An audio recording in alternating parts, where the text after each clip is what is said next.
IBN 7 हौसला है।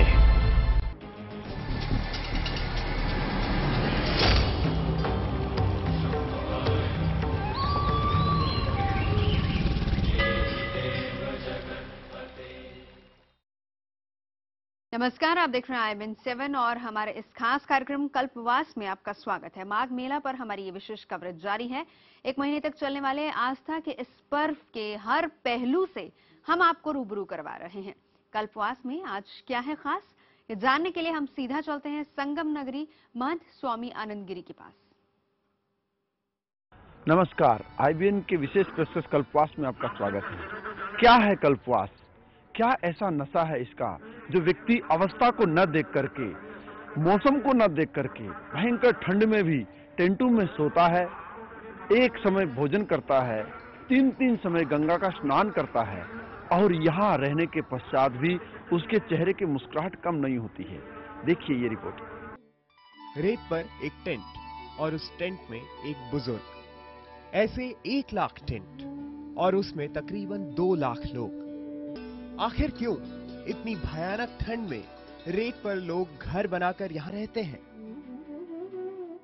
प्रशंसा शब्दों में नहीं की जाती, अवर्णनीय है यहाँ का वातावरण। साल भर से इंतजार करती हूँ आने के लिए, बहुत अच्छा लगता है। तभी तो ठंडी में विकलांग हूँ मैं, मेरे पैर में नहीं है। आत्मा को शांति मिलती है और आत्मा पवित्र हो जाती है थोड़ा भगवान का नाम लेने से। आखिर ये कल्पवास में करते क्या है? हजारों सालों से आखिर कल्पवास की परंपरा क्या है? आखिर कोई सालों से लगातार हर साल 1 महीने तक टेंट में क्यों रहता है? उन्हें उसमें क्या आनंद आता है? आखिर 1 महीने इलाहाबाद के माघ महीने में रहने के बाद किसी कल्पवासी पर यह नशा क्यों सवार हो जाता है कि वो बार बार वापस माघ मेले में आता है? साल भर से इंतजार करती हूँ आने के लिए, बहुत अच्छा लगता है। तभी तो ठंडी में। टीम IBN 7 पूरे 1 दिन कल्पवासियों के साथ बिताएगी, बताएगी कि आखिर 1 महीने तक माघ मेले में एक कल्पवासी करता क्या है, कैसे बिताता है वो अपना दिन। हम एक कल्पवासी की तलाश कर रहे थे, लेकिन शाम के 4 बज गए तो हमें पता चला कि वो कथा सुनने चले गए थे। जैसा कि आप देख सकते हैं, मैंने आपको बताया था कि शाम के 4 बजे का वक्त है और इस वक्त कल्पवासी जो हैं कथा सुनते हैं। तो ये पंडाल जो है वो कथा का पंडाल है। दूर तक आपसे जहाँ तक निगाहें जा सकते हैं वहां तक आप देख सकते हैं कि ये कल्पवासियों से भरा हुआ है और वो इस समय भागवत कथा सुन रहे हैं। थोड़ी देर में इनको पंडित जी जो है शिव के विवाह की कथा भी सुनाएंगे। हमारे सामने सैकड़ों की संख्या में महिलाएं और पुरुष थे। कुछ लोग तो सड़क तक बैठे थे, वो ध्यान से सुन रहे थे। कथा उनमें उम्मीद जगा रही थी कि वो भी अपने जीवन में कुछ बदलाव ला सकते हैं।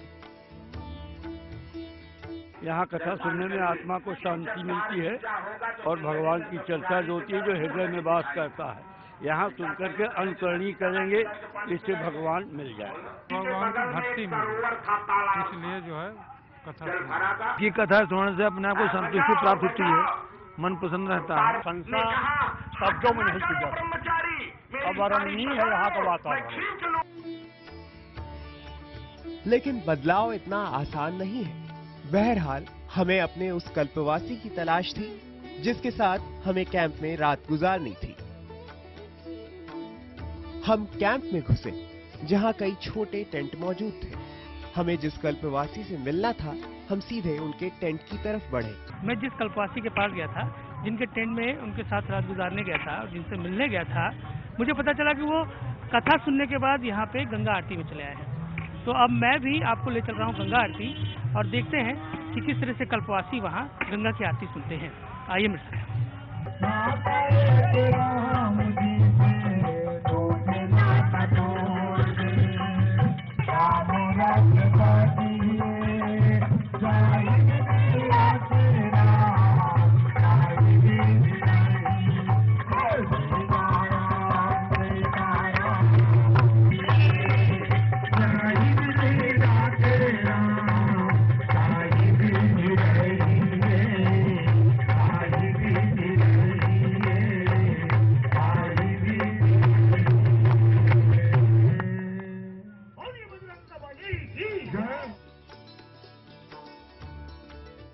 करने आए थे, आरती किए भी, बहुत अच्छा लगा हमको यहाँ आरती करके। कल्पवासी, आप कल्पवासी हैं? नहीं, हम यहाँ स्टूडेंट हैं, पढ़ने आए हैं, बस घूमने आए थे। कल्पवासी हैं? हाँ, आंटी कल्पवासी हैं। अच्छा, आप आई थी यहाँ पे? हाँ, हम तो परमानेंट यहाँ पर कल्पवास कर रहे हैं, निवास कर रहे हैं, अपनी भी सेवा कर रहे हैं, माता की सेवा कर रहे हैं, जनता की सेवा कर रहे हैं और लोगों का जो है कुछ व्यवस्था कर रहे हैं भगवान के भरोसे।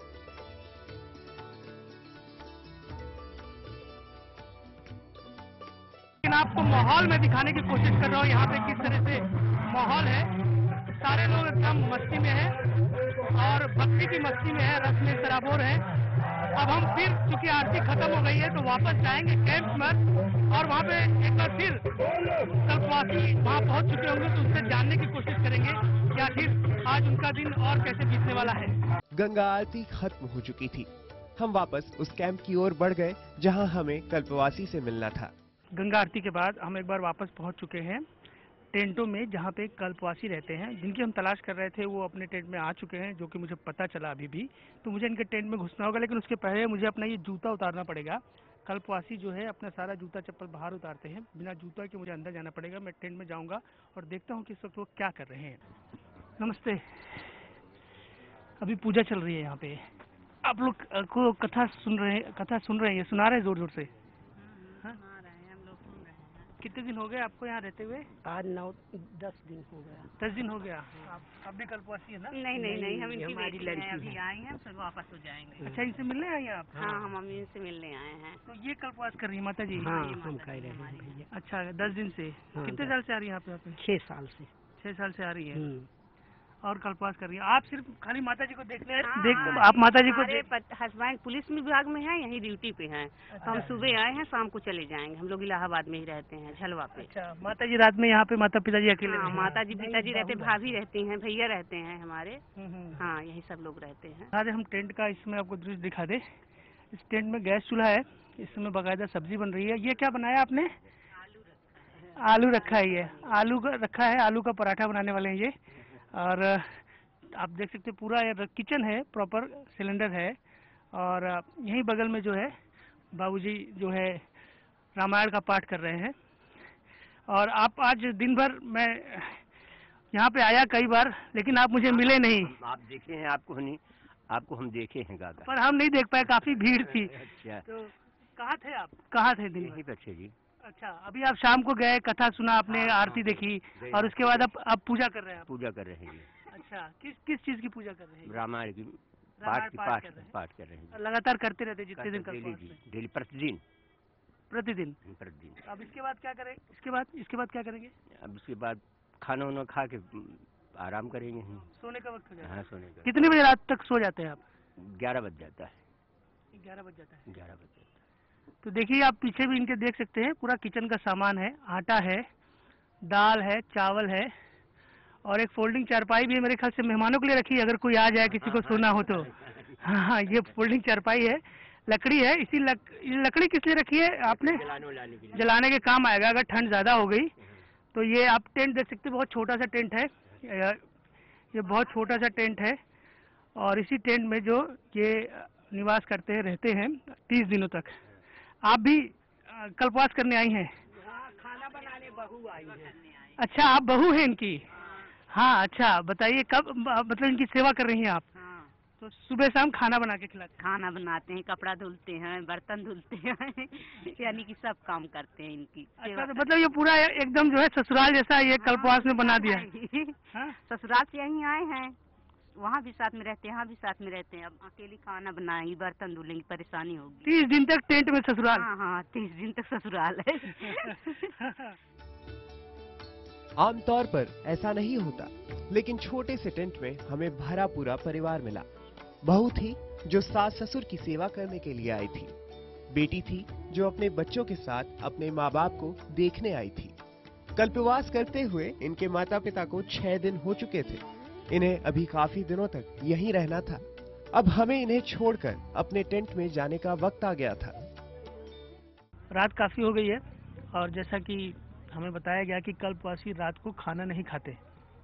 ये जो आप खाना बनते हुए देख रहे थे, ये उनके साथ जो बाकी लोग थे वो लोग खाएंगे, पर जो माता जी हैं वो खाना नहीं खाएंगे। माता जी, अब आप?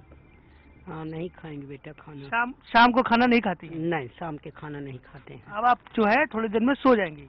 फिर सुबह अब कब उठेंगी तो? सुबह उठेंगे तो फ्रेश होने जाएंगे, फिर गंगा स्नान करने जाएंगे मंजन उंजन करके, वहाँ से आएंगे पूजा पाठ करके अपना अगरबत्ती वगैरह जला कर आरती करके फिर चाय पीते हैं, फिर बैठे रहते हैं। तो अब जो है माता जी जो है सोने जाएंगी और बाबूजी भी सोने जाएंगे और बाकी लोग जो है ये लोग अपने अपने घर चले जाएंगे जो मिलने आई हैं, इनकी बेटी और बहू रहेंगी यहाँ पर। हाँ, और हमको भी अब हमें भी लग रहा है कि अब हमें भी चलना चाहिए और ताकि इनको जो है इनकी आराम में खलल न पड़े।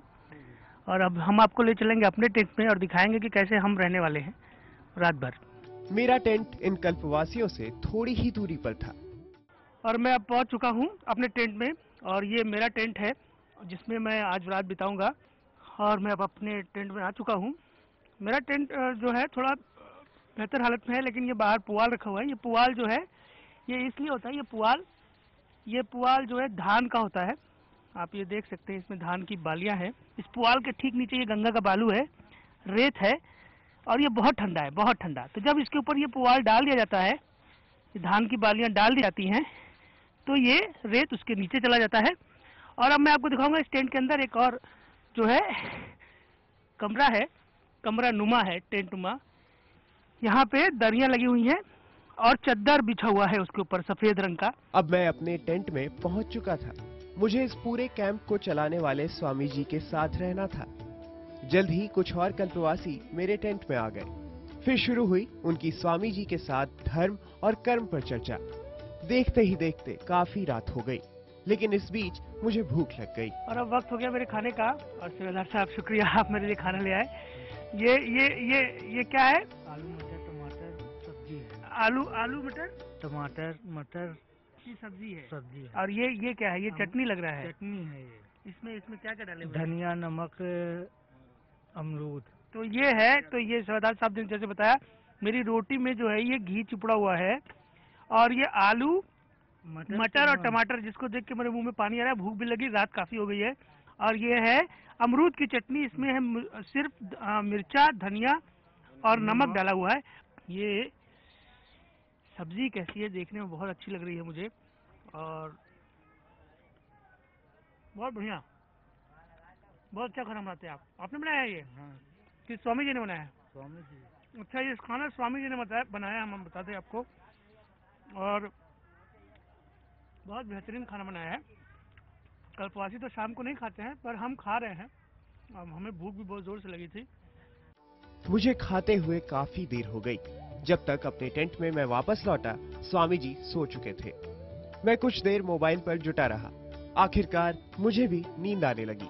कल्पवासी कैंप में स्वामी जी अब सो चुके हैं। काफी देर तक इनसे बातचीत हुई, धर्म के बारे में, तमाम चीजों के बारे में इनसे बातचीत हुई। ये सो गए हैं और रात काफी हो गई है। काफी देर तक मैंने मोबाइल देखा, पर अब मुझे भी नींद आ रही है, तो मैं सोने जाऊंगा। सुबह मुझे 4 बजे उठना है और जैसा कि मैंने आपसे वादा किया था कि मैं कल्पवासियों के साथ आपको गंगा जी ले जाऊंगा। सुबह हो गई है और स्वामी जी मुझे 3 बार उठाने की कोशिश की, उसके बाद हमें और अब जैसा कि वादा किया था, हम चलेंगे गंगा जी कल्पवासियों के साथ और देखेंगे सुबह 4 बजे भोर में ठंडा बिल्कुल जब होता है तब वो कैसे स्नान करते हैं।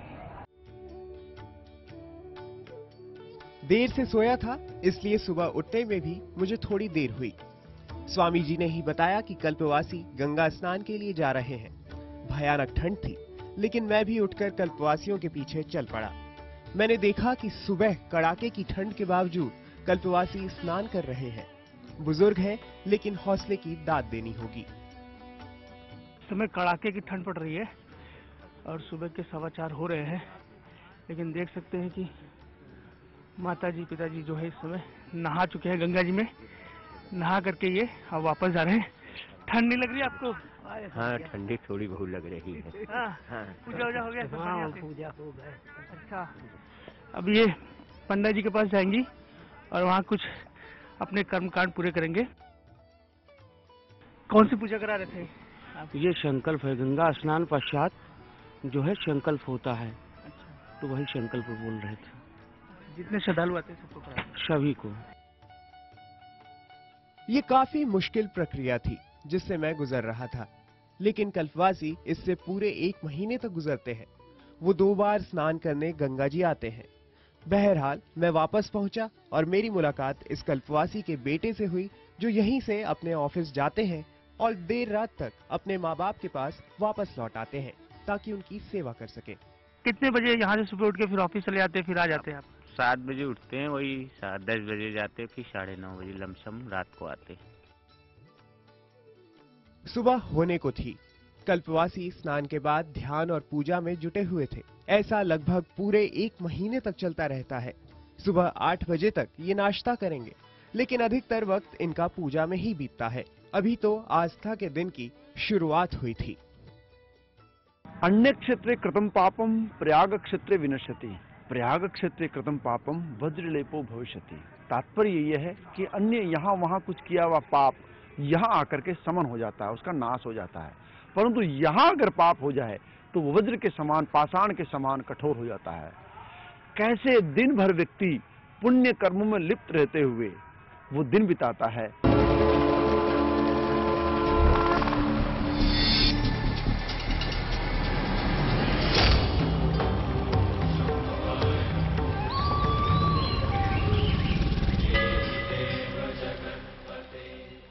कल्पवास 4 युगों को बीतने के पश्चात एक कल्प पूरा होता है, और जो चारों युगों में स्थापित रहे और वास करे उसको कल्पवास कहते हैं। परंतु कली काल में इस माह में, माघ के महीने में, सिर्फ प्रयाग में एक महानिवास करने को कल्पवास कहा जाता है। परंपरा है कि 12 वर्षों तक लगातार अगर व्यक्ति कल्पवास करे तो जन्म और मृत्यु के बंधन से मुक्त हो जाता है, साथ ही साथ अपने पूर्वजों को तारता है और आने वाली पीढ़ी के लिए परमात्मा का एक आशीष प्रदान करता है। अवस्था वृद्ध होने के पश्चात हाथ पांव में जान न हो, आंखों से बहुत दिखाई ना दे, कानों से बहुत सुनाई ना दे, उसके पश्चात भी व्यक्ति यहाँ आकर के ऐसे महाव्रत का पालन करता है जिसे कल्पवास कहते हैं। देखिए ये विशेष पेशकश।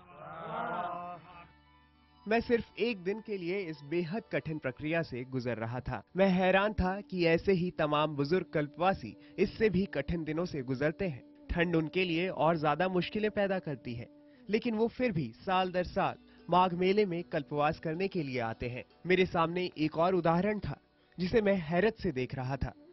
मैं एक और कल्पवासी के कैंप में पहुंचा। ये लखनलाल जी हैं और ये इस समय खाना खा रहे हैं, सिंपल दाल रोटी सब्जी। यही कल्पवासी खाता है? हाँ, दाल रोटी सब्जी बस। यहीं पे आप बनाते हैं? यहीं पर बनाते हैं, यहीं खाते हैं। और इसके बाद ये खाएंगे, इसके बाद क्या करें? आप कब खाएंगे? खाने के बाद आराम करेंगे, इसके बाद शाम को भोजन नहीं होता है। हम एक आध लोग खा लेते हैं, बाकी लोग नहीं खाते। बाकी लोग नहीं? हाँ, मेरी तबीयत खराब रहती है। अच्छा। तो दवा खाने के उद्देश्य से मैं थोड़ा सा एक आध रोटी खा लेता हूँ। कितने साल से आ रहे हैं आप? मैं 10 साल से आ रहा हूँ। ये कौन कौन है आप बताएंगे? ये मेरी पत्नी है, इनका नाम शोभा शर्मा है। ये मेरी भाभी है सावित्री देवी, और ये मेरी लड़की है, बड़ी बेटी है। ये बड़ी बेटी है। तो ये लोग भी कितने साल से आ रहे हैं? ये तो 3 साल से आ रहे हैं, ये भी 3 साल से आ रहे हैं। हम दोनों पत्नी 10 साल से आ रहे हैं। अच्छा, आप दोनों लोग 10 साल से आ रहे हैं? 10 साल से।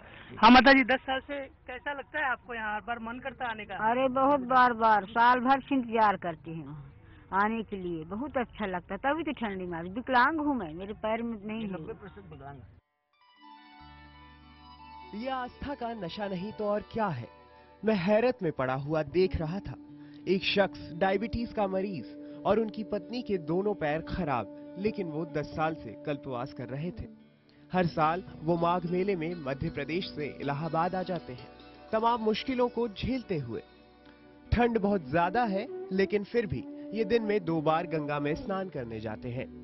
अपना दिन खरीदारी, रामायण पढ़ने या फिर रामलीला या कृष्ण लीला देखते हुए बिताते हैं। पूरे 1 महीने तक दुनिया से कटकर ये आस्था की जिंदगी जीते हैं, जिसमें मोह माया की कोई जगह नहीं है।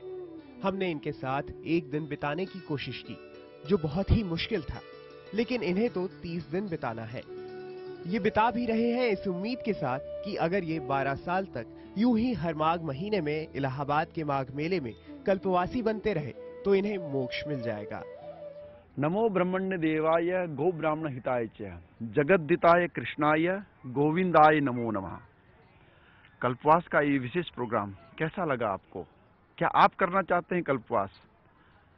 बने रहिए हमारे साथ। अगर आप देना चाहते हैं हमें कुछ सुझाव तो जरूर लिखें IBN खबर.com पर। बहुत बहुत धन्यवाद।